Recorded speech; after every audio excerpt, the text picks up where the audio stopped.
Hello everyone all over the world, and welcome for today's webinar about tropical study destinations. My name is Chris. I hope everyone can hear me loud and clearly. Please one time give me like a thumb up in the messages if you can hear me loud and clearly. I'm not alone today. I'm here today with our intern from our head office in Finland, Ida. And also it's a pleasure to have Harry, the Managing Director of Asia Exchange, also together here in the presentation. Also, we are having like two local people today, like Lintang, like a local from Bali, and Adriana, a local girl located in Costa Rica, which will share some of their insights of the situation at those two destinations at the moment.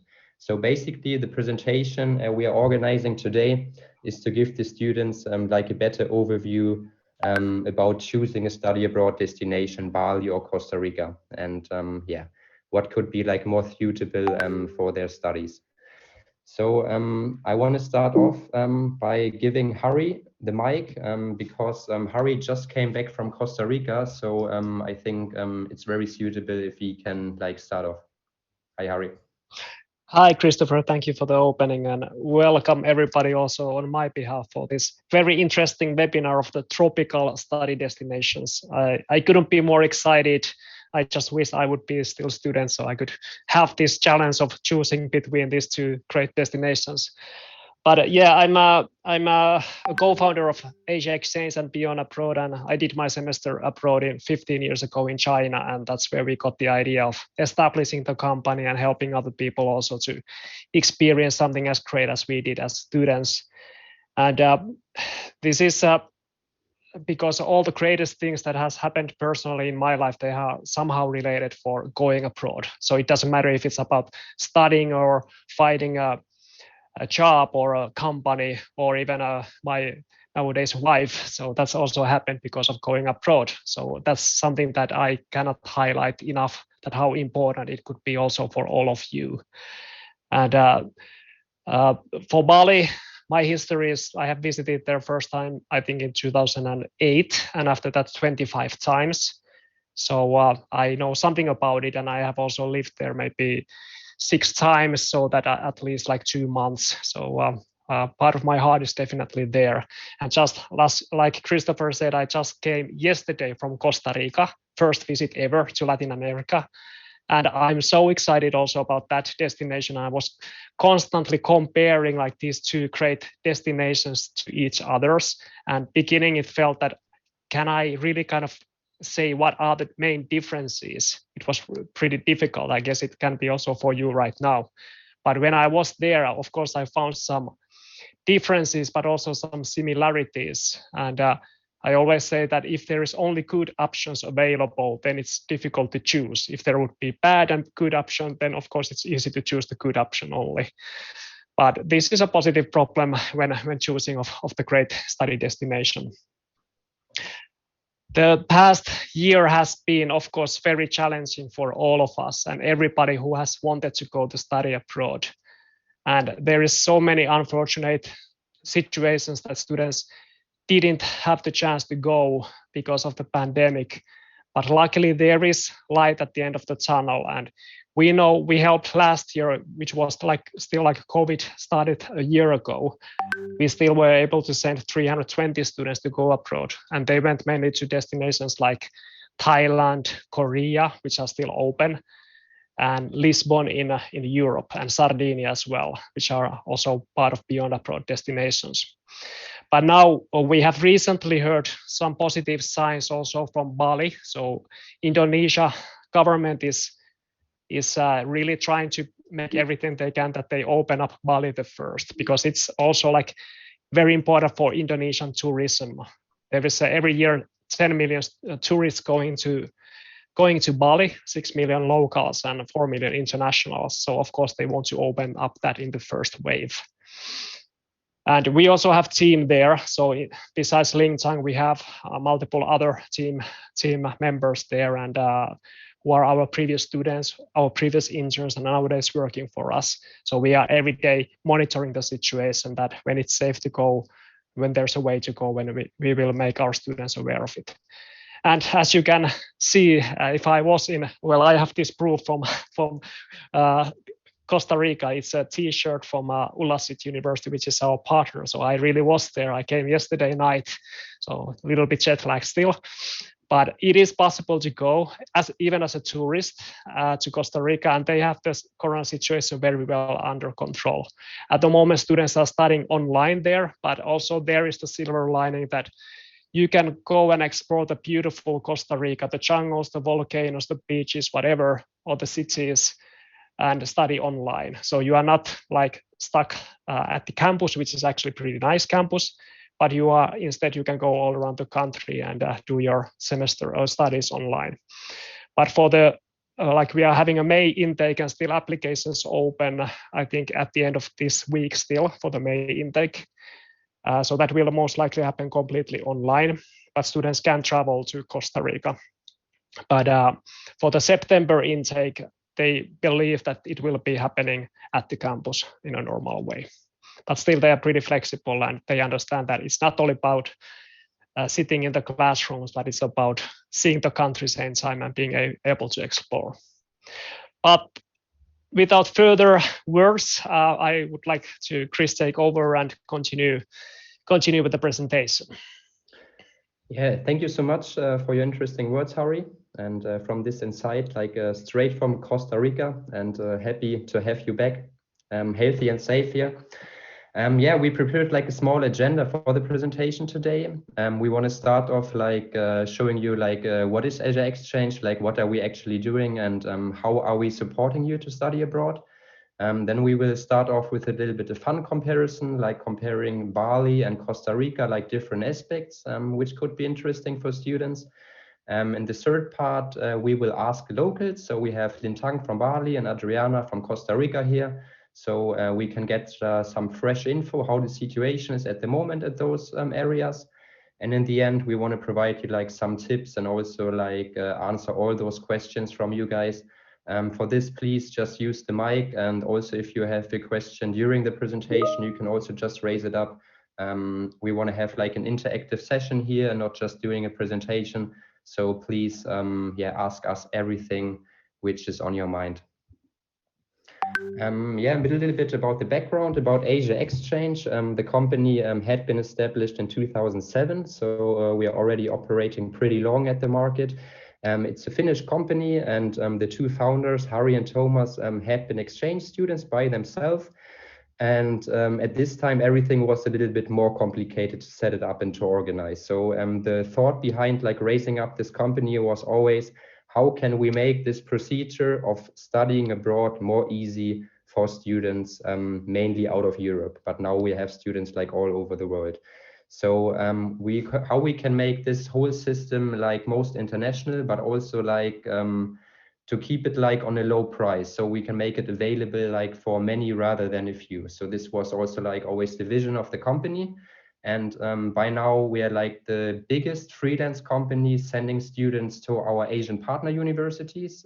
We are sending around 1,000 students every year to our partner universities, and they are coming from 85 different countries. So by now we have 17 different host universities located in China, Indonesia, Korea, Malaysia, Taiwan, Thailand, and Vietnam. And under our new side brand, Beyond Abroad, we also have a partner university in Lisbon, one in Sardinia in Italy, one in Dublin, and like a new one in Costa Rica. And yeah, like what are the advantages for students to do a semester abroad with Asia Exchange? If you compare it, for example, to bilateral agreements or to like Erasmus programs, we have a pretty simplified application process. First of all, the whole application process is held online. You find all the required documents on our homepage. You just need to forward us these documents, fill out an online application form, and by this we can confirm your study placement within 2 weeks. So it's like a really convenient process. We have all of our courses organized in English, and the students can get up to 35 credit points per semester, which is also required by a lot of home universities. We have our head office in Finland, but we also have like one office in Bali, one office in Hong Kong, and in the Philippines. And we have freelancers spread it around all over Europe. So in France and in Germany, for example. So we have like pretty fast connection to the Asian universities in terms of the communication to solve like individual student problems. But we can also like guide the students in different languages here, like in German and France and English. We have discounted tuition fees for our university programs. This basically means if you apply for a lot of our partner universities without Asia exchange, you will literally pay more for most of the universities. Simply because we have a huge network and we send a huge amount of students to those partner universities, and that's why we are also able to to offer cheaper conditions. And for every German listener here, the programs are also Auslands-BAföG applied. This is like the German state scholarship. So if you're getting BAföG and you're from Germany, please check it out. Auslands-BAföG will most likely cover the whole amount or like the main amount of your tuition fees here. All of our programs, they have late application deadlines. Usually if you apply like 3 to 4 months before semester start, you're absolutely on the safe side in terms of timing. For some of our partner universities, it's even possible to apply 1 month before semester start. So we are like also super flexible here if you compare this to Erasmus programs, for example. And the last point is that we have a wide variety of faculties and courses. If you're studying like business administration or management, we will have like some offering at all of our partner universities. But even if you're specializing something like more particular, like engineering, for example, social science or languages, we also have partner universities in our portfolio for these directions. So now we start off like with the main part. What is the presentation is about today, like comparing Bali and Costa Rica. So we have on the one side Team Bali, which is Lintang and me, because we are both part of the Asia exchange team located in Bali. I'm in Germany at the moment, but I'm usually employed in Bali and guiding the students there. That's why we're one team today. And the other team is Ida and Adriana, Team Costa Rica. Ida had been in Costa Rica before, also as a student, and Adriana is her friend. They met there and spent like a long time together. So we just set it up like those comparison, and after each round, we would ask the audience to vote one time, like what they think is more interesting for them, if they're more on the Bali side or more on the Costa Rica side. So yeah, just let me start off like with the culture in Bali. Bali is also called the island of gods. What a lot of people don't know, like the main religion on Bali is like the Hindu religion, like with more than 90%. The other 10% is like a mix of Christian, Muslims, and Buddhists. But like the other part of Indonesia is like totally Muslim dominated. So it's like only island, which is like this super small island and where they have the Hindu religion. And all the other parts of Indonesia are Muslims. That's like actually a fact like not a lot of people know. Also called like the Islands of God is Bali because like the ceremonies and religion is like so super important for them. They have like plenty of those cultural dances, ceremonies, where they mainly contrast like the fight between the good and the bad, and they show this also yeah, with a lot of different masks, like symbolizing a lot of different gods. That's why it's also called like the Island of Gods. If you check out the pictures on the top left and the bottom left, you see like those gates and like a very famous temple in Bali. Bali is so famous for those temples and for those gates. It's literally because they are everywhere in Bali. You have to understand like it's common in Bali that every private house like has its own private small temple. So you can kind of figure out like how many of their temples are there in Bali. And I never saw something like this before in my life. It's just simply amazing, like how big this religious cultural influence is there on the island. If you check out the picture on the bottom right, it's like prayer bowls. Those bowls, they are everywhere in Bali. It's like one of the first things you see. You're walking out of your room, like in the morning if you're studying in Bali, because the local people, they put them in front of every house, in front of every door, every morning, freshly made. just to symbolize that this property is just protected from the bad demons.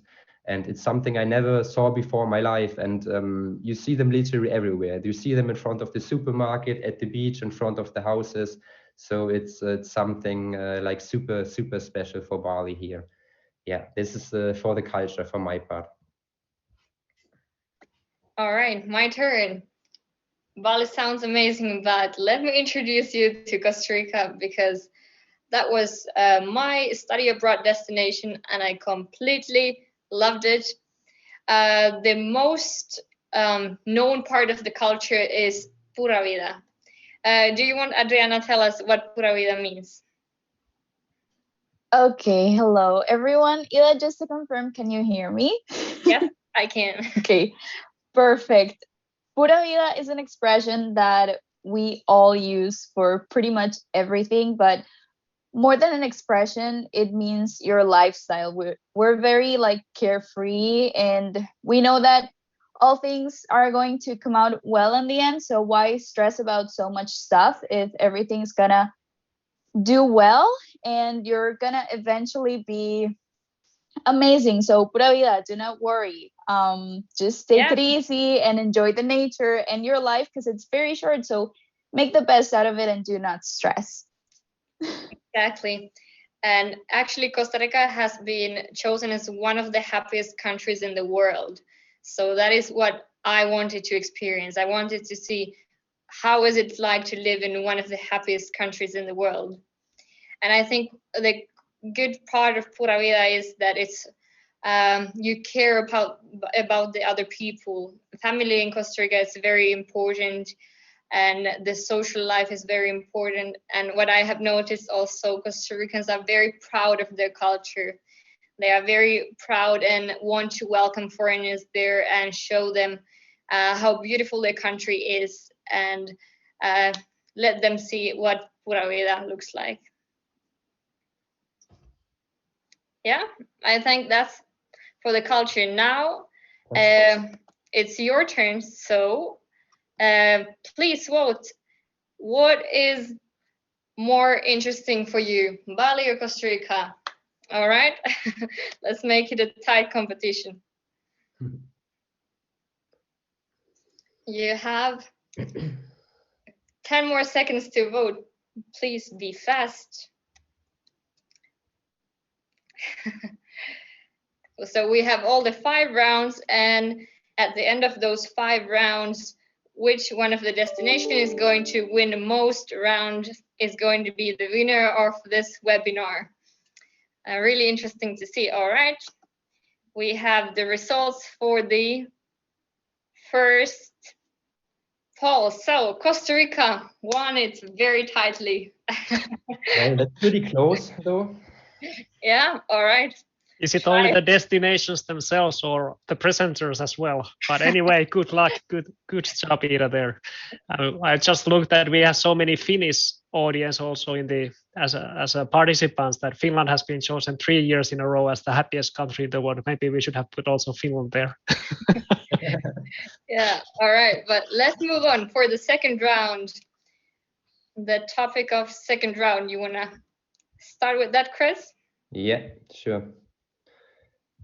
So yeah, the second round, now we come to the important things. It's about the food. So like regarding Bali, I have to say like the food options are pretty amazing. Like what I want to highlight is you basically can choose it by your own. You know, you have so many like cheap street food options on the one side, but you also have like the choice of going like for international foods, which is just like pretty amazing, you know, because if you're like half a year in like a country, sometimes you're just missing a good pizza or something, at least me as a German, or some good German food. So this is like pretty amazing. Like the food you see like on the top left, like this rice dish is called nasi goreng. It's something you will find everywhere in Bali. It's like fried rice basically, and you get it for like below of €1, and it's like super filling and super cheap. So I basically ate this dish like the first months I came to Bali, I would say. On the top right picture, you see those chicken sticks. It's called satay. They put peanut sauce on it, and you can get 10 sticks like for €1. So it's like also like a street food dish, which is like super cheap, but also like super tasty. But also like what Bali is like really famous for in terms of food is like the big offering in terms of vegan and vegetarian options. What I also like to highlight here, like you can see like those smoothie bowls or those fancy vegetarian bowls. This is something which is like really popular in Bali also, and they have like a big healthy yoga surfing scene. So with this, all this very healthy and fresh food is coming. So if you're a vegan or a vegetarian, there are plenty of choices for you as well in Bali.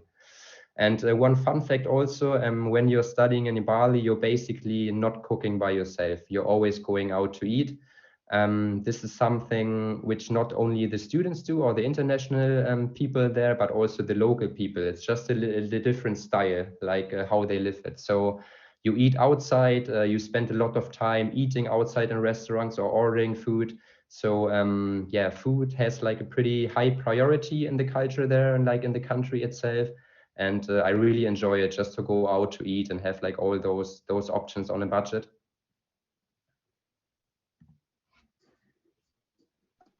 All right, Costa Rica. Let me be really honest, because Costa Rica food, it's not the most fanciest food in the world. It's not very spicy. It's not that extraordinary, but I enjoyed it for a whole year, and I am going to tell you why. It's great for vegetarians, and if you are not a friend of spicy food, don't worry, Costa Rica doesn't have that. So it's mostly rice and beans every day, all day, in every meal. And I didn't get bored of it. I really enjoyed it.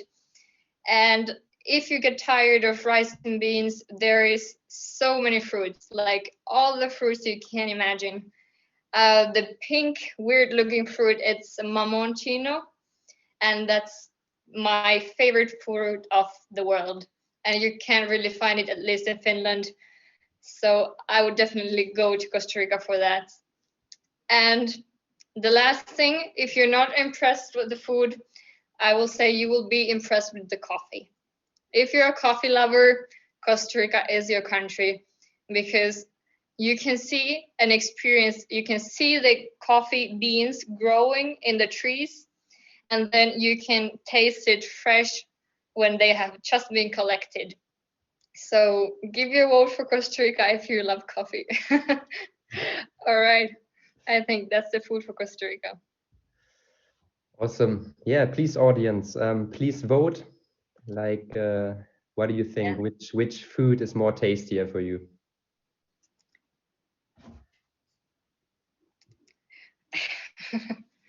All right, my coffee lovers, please.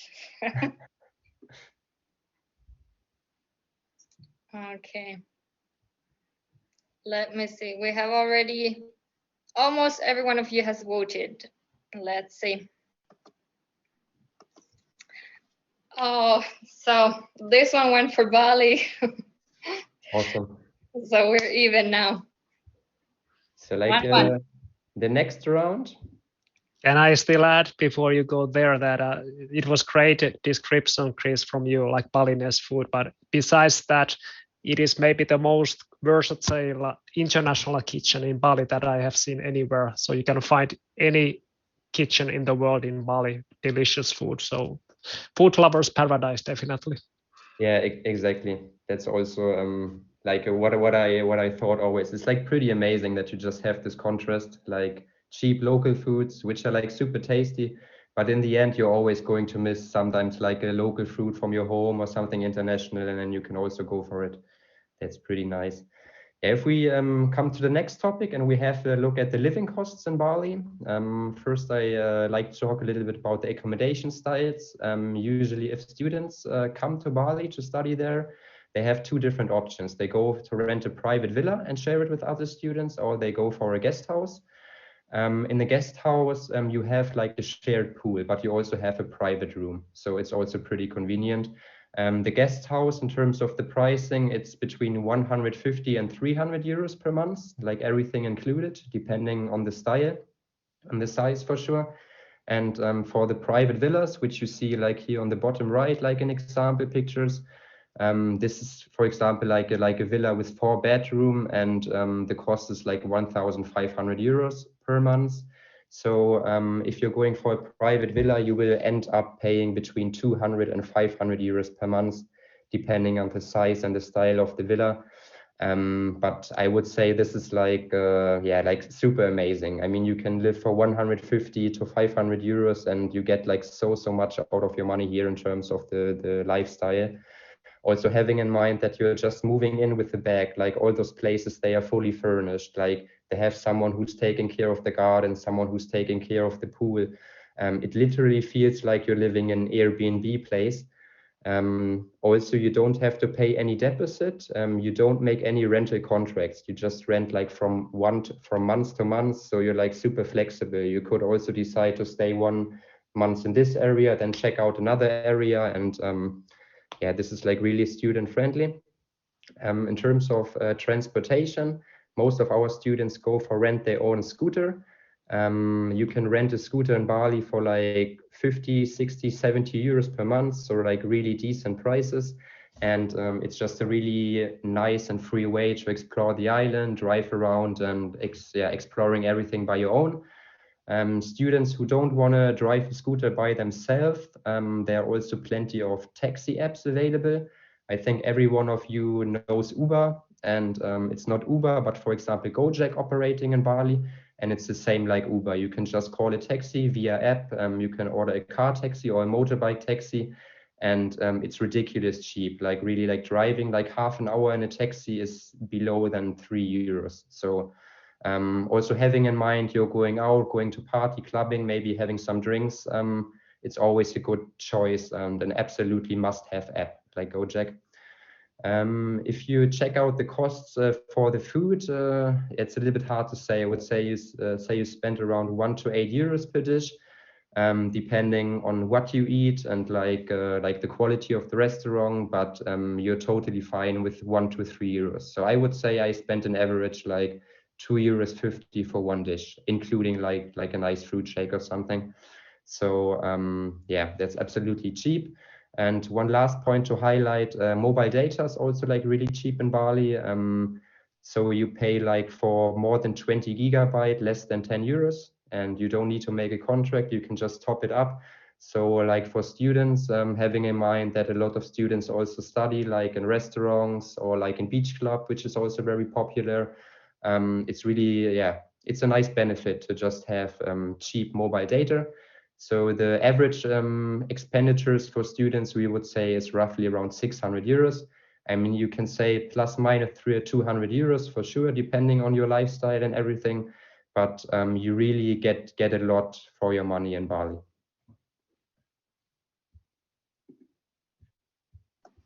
All right, let's go to Costa Rica. So firstly, okay, you can see it's a bit more expensive than Bali, but now I'm going to tell you why it's worth paying a couple of hundreds more than Bali. Because in Costa Rica, our partner university, it's in San Jose, and that is a big city, so it's urban life. It's a totally different lifestyle, and of course, in the capital city, the accommodation, it's a bit more expensive. But we have some great options that I think are great because, firstly, the host family, it might seem a bit expensive, but if you're going for an exchange because of the culture, you're going there because you want to deeply understand the other culture and learn the language. Host family is something, it's going to give you something that you couldn't get otherwise. You have the support of the local people every day. You get to really see how the locals live there and what values they have and how they live their life. And I think that is something that is worth paying a little bit more. Also, the second option, Selina Hostel, can be very cheap if you choose the cheapest option, but then you can also choose more expensive options with everything you need. And what is great of Selina Hostel is that you can stay in any of the 10 Selina hostels in Costa Rica. So when you're traveling, you can just go to the other Selina hostel and there is nothing you need to do because you're paying their monthly rent, and you can stay in any of the 10 Selina hostels. But of course, if you want, you can also find accommodation independently. You can find it cheap, you can find it more expensive, just how you like it. You can choose from anywhere from the urban living in San Jose, or now when the classes are online, you can also choose one of the great places near the beach. Regarding the transportation, buses and taxis are something you will be using a lot in Costa Rica. Taxis are cheap compared to Europe, definitely. And also food and any services are very cheap compared to Europe. But of course, depending on your lifestyle, you can also make it expensive. The mobile data and internet is a bit more trickier because it depends what kind of plan you choose. So you can either go very cheap, use the Wi-Fi's, and then only the minimum amount of internet you need, and you will get it very cheap. But you can also use all the internet of the world you need and make it a bit more expensive. But I would say Costa Rica is still cheap compared to Europe, but it also has more versatile options from the urban living to the beaches and all the natural sites near. Okay, I think we should vote now. Which one? And I think the question here is which one is cheaper, but I think it should be which one you're willing to pay for. So which right. one you will choose? There is no correct answers. Yeah. Just go for like what Ida said, like for which destination you would be willing to pay for, not what is cheaper. All right. 1, 2, and yes, I think we have the results. Let me share them. All right. This one went for Bali. Yeah, I think so. Bali is maybe a little bit cheaper, but I think it's still worth it. And if you compare it like to a lot of like European countries, Costa Rica is still cheap, you know? So. Yeah. And don't worry, we're going to beat you in the next round. Definitely. Alrighty. So yeah, let's start off with the next round. It's about the university comparison. Like in Bali, we have 3 partner universities, Varmadeva University, Udayana University, and Undignas University. Students are able to do like a full semester abroad. We are also offering summer schools, which are 2 or 4 weeks and always in August. And it's also possible to do like a full bachelor degree in business administration at Undignas University. I think this is something we can highlight and which is like really special, that we could set something up as an organization that students are able to do like a full degree even in Bali. All of those universities, they are basically majoring business courses and cultural courses and intercultural communication. But also the students can study Indonesian language like a beginner course. At all universities, we have a dual semester system that basically means 2 semesters per year. The winter semester and the summer semester. The winter semester is always from September to December. So like more or less like the European semester times. And the summer semester at Udayana and Undignas University is from January to June.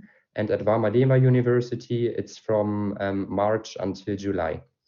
The students can take 4 to 7 courses and obtain up to 36 credit points for their home studies. And what I also want to highlight here is like at Varmadeva University, which is, by the way, our most famous university and the university where we get the best student feedback directly from our students. We have 2 different kind of programs.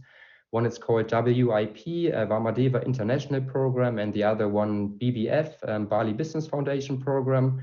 The Bali Business Foundation Program is a little bit more interactive study program. It's also focusing on business. but there are like a lot of field trips and like sessions which are happening outside of the classroom. So the students are going to meet like entrepreneurs on Bali, people who started their own company in Bali. And yeah, it's a little bit more in this direction. So the idea is a little bit to get like an understanding about how it is to start up your own company in like an international environment. This is like what this Bali Business Foundation program is about.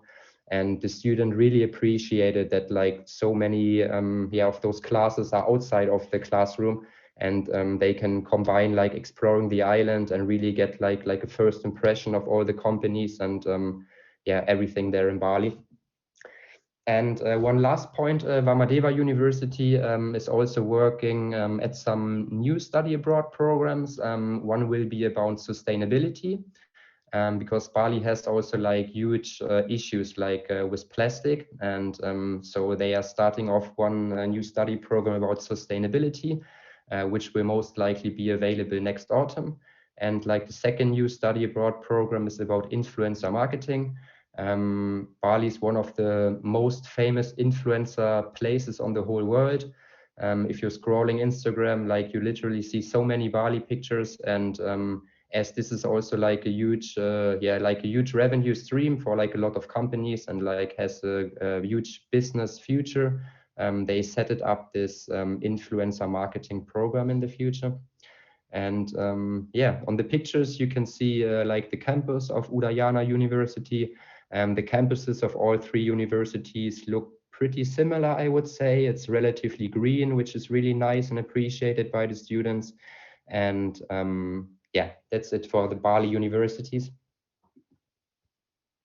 All right, and now let's go to Costa Rica.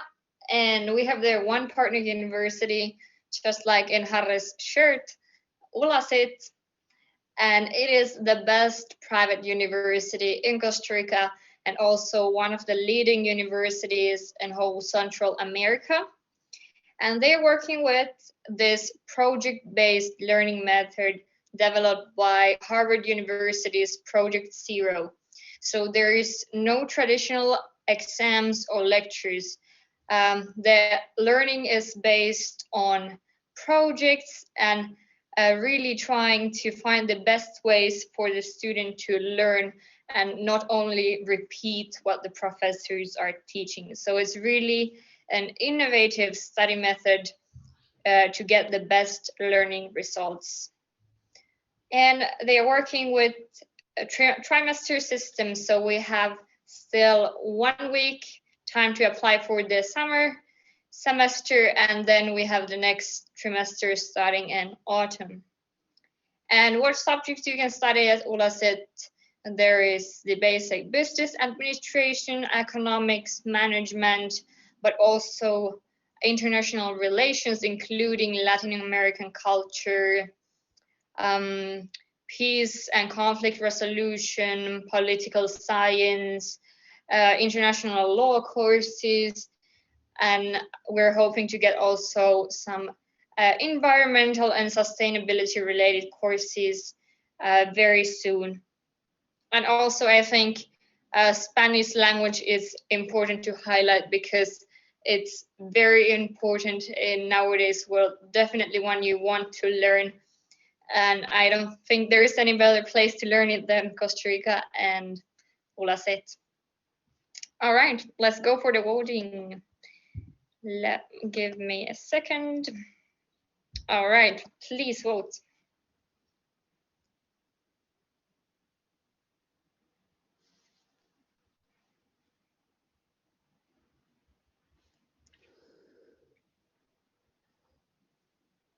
All right, we have almost all of you voted. Just a few more seconds. Which university you would like to choose? All right, let me share the results. This one went for Costa Rica. So we're 2-2 at the moment. So the last round is going to be the one what decides the winner. All right. Exciting. So let's start off in the last round then. Yeah, last round we want to compare like the nature, like basically like the environment in Bali. Yeah, Bali is a tropical island, so there's like tropical climate. Like the average temperature, daily temperature all around the year is 31 degrees, and the sea temperature is never going below 25. So you can take a swim like in the ocean all around the year. There are two seasons in Bali, like the wet season and the dry season. And the wet season is from October to March, and from March to September is the dry season. But don't be afraid of taking the risk of doing a semester in the wet season. It's not that bad. I experienced this by myself, and it can rain really heavily, but there are also plenty of days with sun and no rain at all. So yeah, just something you should always have in mind. If we check out the map of Bali, if you have like a look to the south, this Jimbaran, Denpasar area, this is like the part where like the main things are going on in Bali. Like in Denpasar, two of our universities are located. It's also the capital. And our third university, Udayana, is located in Jimbaran. And yeah, those areas are more like the famous areas in Bali and the more touristy areas in Bali, where also all the beautiful beaches are located. That's the south of Bali.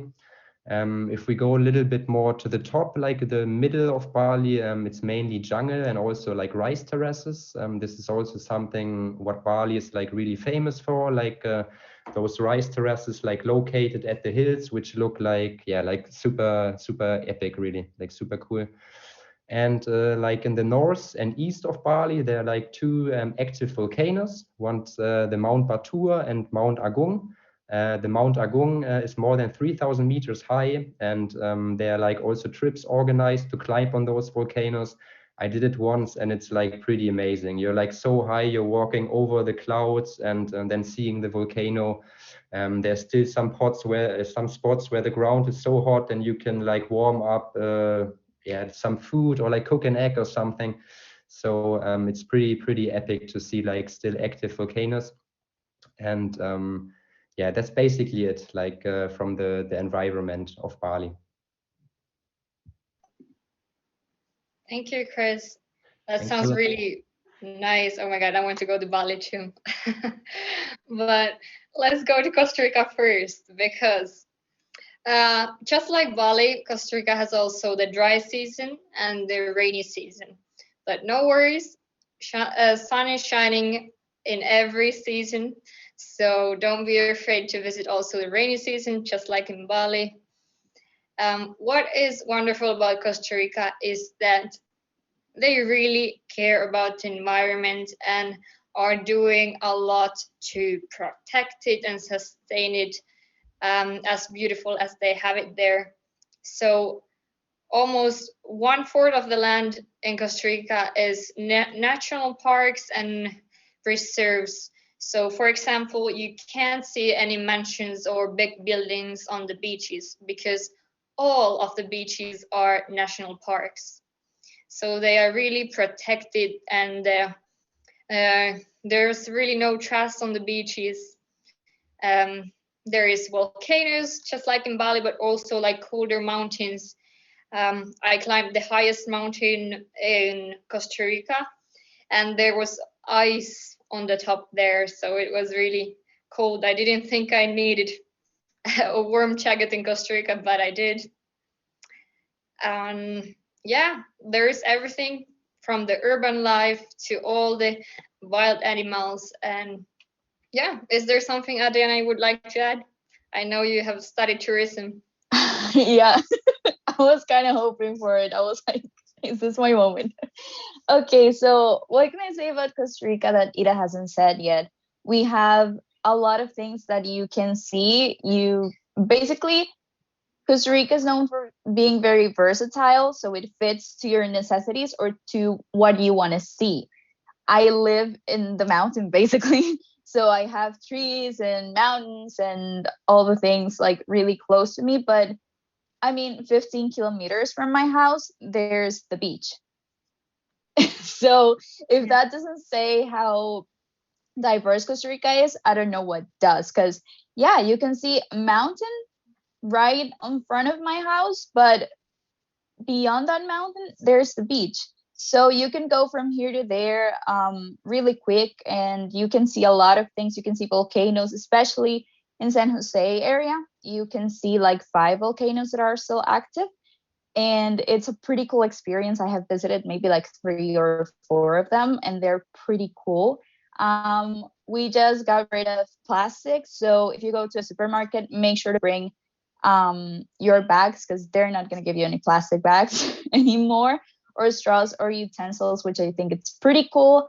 National parks and reserves, a lot of our land is covered by law. And what Ida said about the beaches, you can't build anything on the beach, anything. They're not private. You can't buy any land because they're really, really protected for the environment. And yeah, we really try to be as eco-friendly as possible, and that's really showing up in the last few years. So yeah, I don't know what else can I say.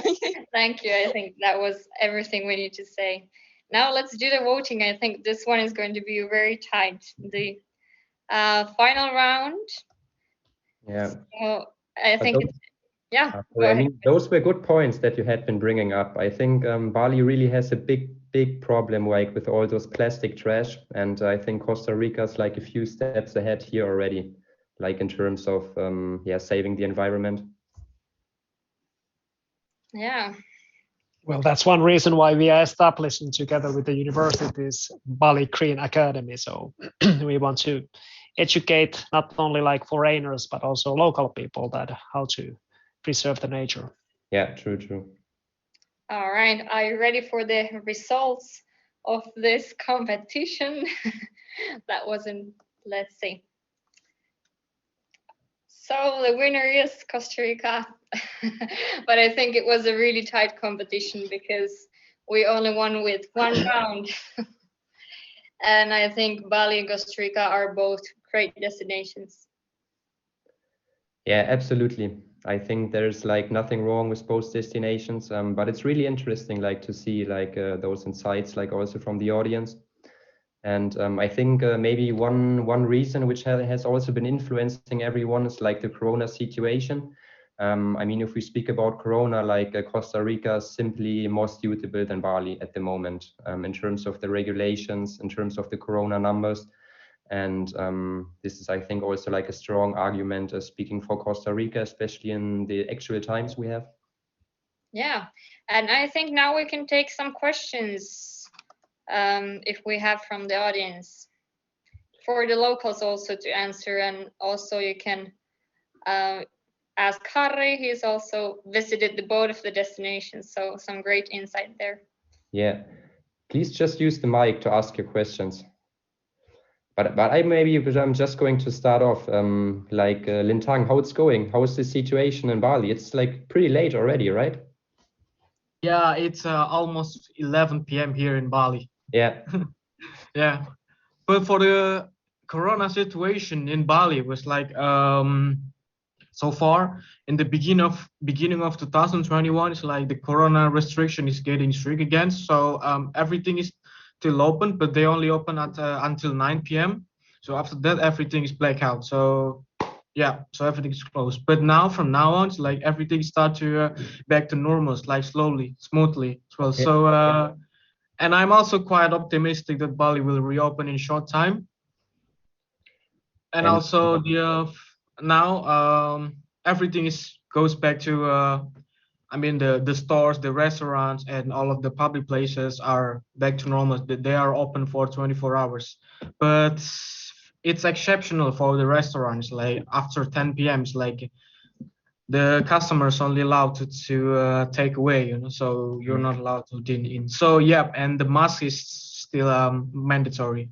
But yeah, there are no lockdown or something. It's like but I'm sitting here, yeah, living in Bali. And, sorry. Sorry, mate. I just have a question. Like, but how is it at daytime? Like, the restaurants are open and like beach clubs and everything, or everything is open. But for the beach club, for the nightlife, yeah, they're actually opens earlier. So usually they are open at 9, but now they are open from 5 to 10 p.m. So yeah. Okay. So that's pretty much it. It's better than in Germany, though. Here, everything is totally closed, like all the restaurants. You can just do takeaway. Yeah, I would say that generally that has been the case with, let's say also, we are not talking about Korea too much in this presentation, but what we have heard from our students, we have like 100 students there at the moment. So they say that they couldn't even remember that COVID exists without reading like news from Europe.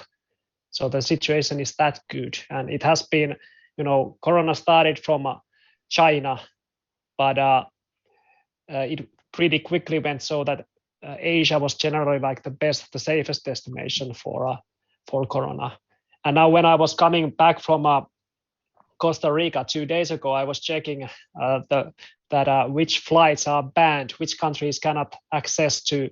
My flight was transit was in Netherlands, so I was a little bit scared because there was so many new countries in the list of Latin America and Central America, but Costa Rica wasn't there. So Costa Rica is still like having even less cases than my home country Finland. So these two countries are actually doing very well compared to most of the others. Yeah, do you want to, Adriana, tell more about the COVID situation in Costa Rica? Okay, so Costa Rica right now is handling it pretty well. We have very little cases rising every day and very little deaths, of course. One of the things that Costa Rica is known for, it's because the death toll has been really low throughout the whole pandemic. Right now, masks are mandatory everywhere. You can't go to any place without a mask.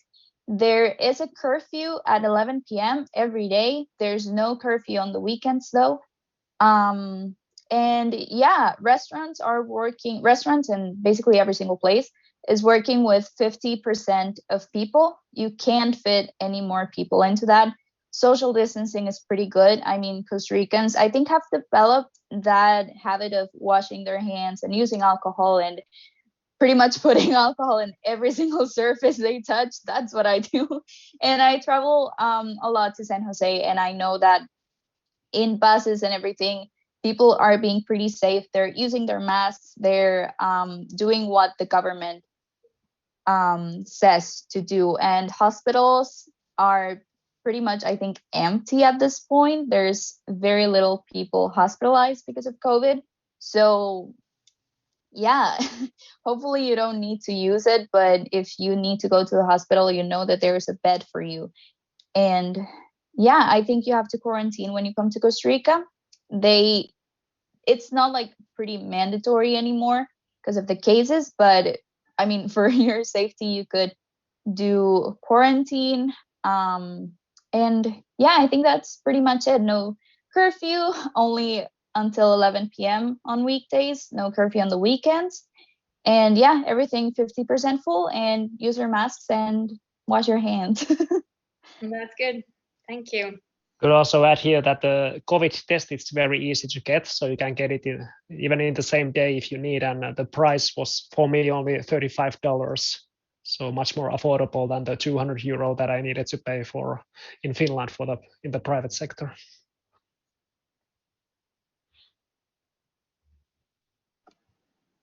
That's a good point.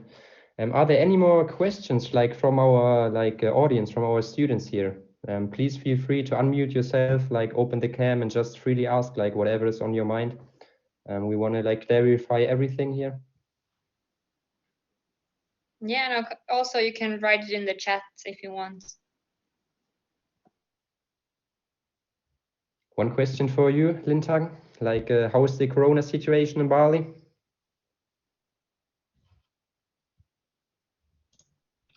Yeah, what I'm explained before. So Corona situation is for example, now I'm here, I feels really goes back to normal. So there's still a Corona restriction, social distancing, yes, and the mask is mandatory, but I still can do everything freely. For example, gym are still open, people are freely to go everywhere.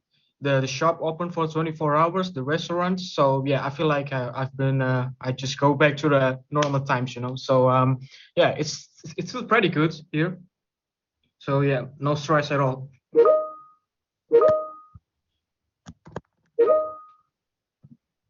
Yeah, so yeah, that's it for me. Back to you, Chris. The surfing situation at the moment, by the way, like, are people allowed to go at the beach and like just chill at the beach and go surfing, or it's like still not possible? It is yeah possible. It's like people can still go to anywhere, especially the beaches. Yeah. So like after walks, I always go to the beaches, and then there are still like so many people on the waters, like trading the waves, you know. Yeah. I miss this. Hey, there was some questions about like when is the due date for paying the tuition fee and so on. Maybe Ida remembers this better, but aren't we sending the invoice of the tuition fee like 1.5 months before the semester start, and it dues 1 month before? Yes, about that also. And I see there's also a question about the grades in Ulasit, as the learning is project based. So are you getting normal grades? And the answer is yes. As I have understood it, you get normal grades and you get a transcript after that, and you will be able to transfer your credits to your home university normally. Yeah, that's correct. And also still about like securing your study place. So we can make it so that you can actually register yourself not only for your first destination, but you can also apply if you are interested in either of these or both of these options or any other age exchange beyond abroad destinations. You can secure your study place by, for example, applying to Bali, but then you can also send an application to Costa Rica. So then we can, if Bali is not open still in autumn, which I doubt, but if it isn't, then you still have the chance to go to Costa Rica. And you can actually still swap, like change your destinations pretty late. We have agreed very flexible terms with these partner universities. Yes, exactly. So when filling the application form, you are asked to choose a primary destination and a backup destination. So if you're interested in Bali, you can choose it as the primary destination and then put Costa Rica or some other destination as the backup destination. For the accommodation in Bali, do you have, Chris, any recommendations how to look that in advance? Like I can say that maybe 50% of students look something in advance. The other half, they go a couple of days in some hostel, and then they shop around for different villas, and they get to know their fellow students, and together with roommates they find a perfect place to stay. But from where to look this in advance, Chris? Yeah, like to get an insight, like what kind of options are available, I would always recommend Facebook groups. Like so many things are organized on Facebook, like in Bali. So if you're just putting in Facebook, like Bali accommodation, Bali villas, you will find like plenty of groups with thousands of people inside. And there you get a good overview about the prices, the areas, and like what is possible for different accommodation styles. But also, I would recommend to not book a property beforehand, because like in reality and the pictures can still be like totally different. So most of the students, when they're coming to Bali, they go for like an Airbnb or like a hotel, but only like for the first 4 or 5 days. And then we're organizing like orientation events, like pre-parties with all of the students, where the students meet up. And usually the students then decide to group together to go for like a private villa or a guest house. And we're also working together with agents in Bali. So before the semester is starting, we're also organizing like villa visits together with those agents and the students, so that the students have a good overview. So they are not left alone here in this situation. Airbnb is also a good choice, but maybe sometimes a little bit overpriced. I personally think that still Facebook groups are the best options here. Yeah, and like these recommended accommodation agents, like you mentioned, Chris. So one of them is, her name is Farah, and she is a wife of a Finnish surfing entrepreneur. So Kimmo, who have lived 15 years in Bali already. Yeah. Her wife is, we can trust her and recommend her. So she's usually in touch with all of our students before the semester starts, and you can mention if you are interested in her offering. So you still don't need to book anything in advance if you don't want, but she knows your contact details then, and once you arrive to Bali, then within the few days you can go around and meet like a couple of options for accommodation. Yeah, you're totally right. We got like really good experience like with the agents we had been working with.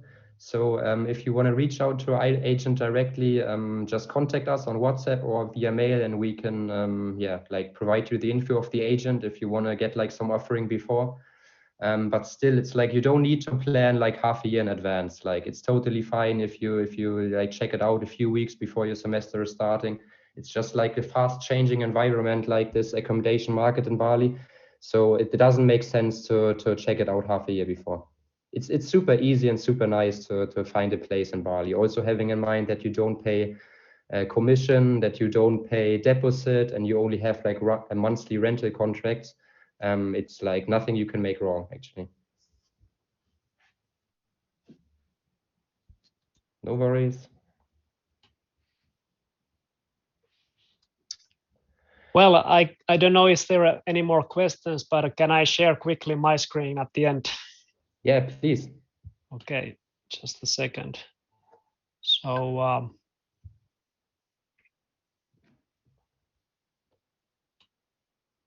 are you able to see it now? Yes. Okay, so I couldn't take part to the competition, but I actually did also a competition of my own, or comparison of my own at the end of when I was flying from Costa Rica yesterday. So there is pretty many, like 30 different rows. And for example, the amount of course offering, campus facilities, and so on, all the way to affordability, accommodations, and safety, and for example, sunsets, which are both 5 stars, of course, in both of these destinations. So this is something, this is like my opinion based on my experiences in both of these destinations, and the end results was 112 points for both out of the maximum, which was 140. So very difficult to say, but it depends if you value nature, if you value urban life, if you value like spiritual things, or if you value more yoga and stuff like that. So both of them can be strong in both of these destinations, but other ones are a little bit better. And for example, the food variety and the local food, need to say that it goes for Bali pretty clear here. But some things like environmental protection and lack of plastic trash, it goes very clearly for Costa Rica compared to Bali.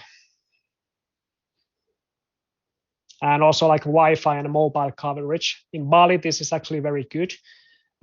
10 years ago, there was no mobile subscriptions at all, and one place only where you can find Wi-Fi, but nowadays it's everywhere. But in Costa Rica, because there's so big mountains and distant places, it was impossible to have meetings when I was, transporting. Yeah, really good comparison, really interesting. Okay. Yeah. Thank you, Harry.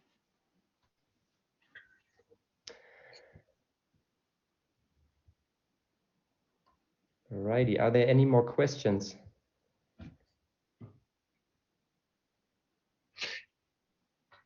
We didn't, by the way, mention that we are having this spring scholarship raffle, which is ending at some point in May. But all of you who are registered to our webinars, you are automatically taking part on that. So we didn't mention this, we just came up with the idea very recently. So pay attention. You can still apply, of course, but even if you have applied or not have applied, you are part of this competition of a free semester abroad at any of our destinations. That's should be a pretty nice thing. Awesome. Thanks, Sebastian Hoka, at least gives a thumbs up there. Yeah, awesome. Yes, thank you everyone who took the time today to listen to this webinar. Everyone who supported me here also during this webinar. Special thanks to Lintang and Adriana. Also having in mind that it's super early in Costa Rica and super late in Bali, that you took your time to provide some infos here for our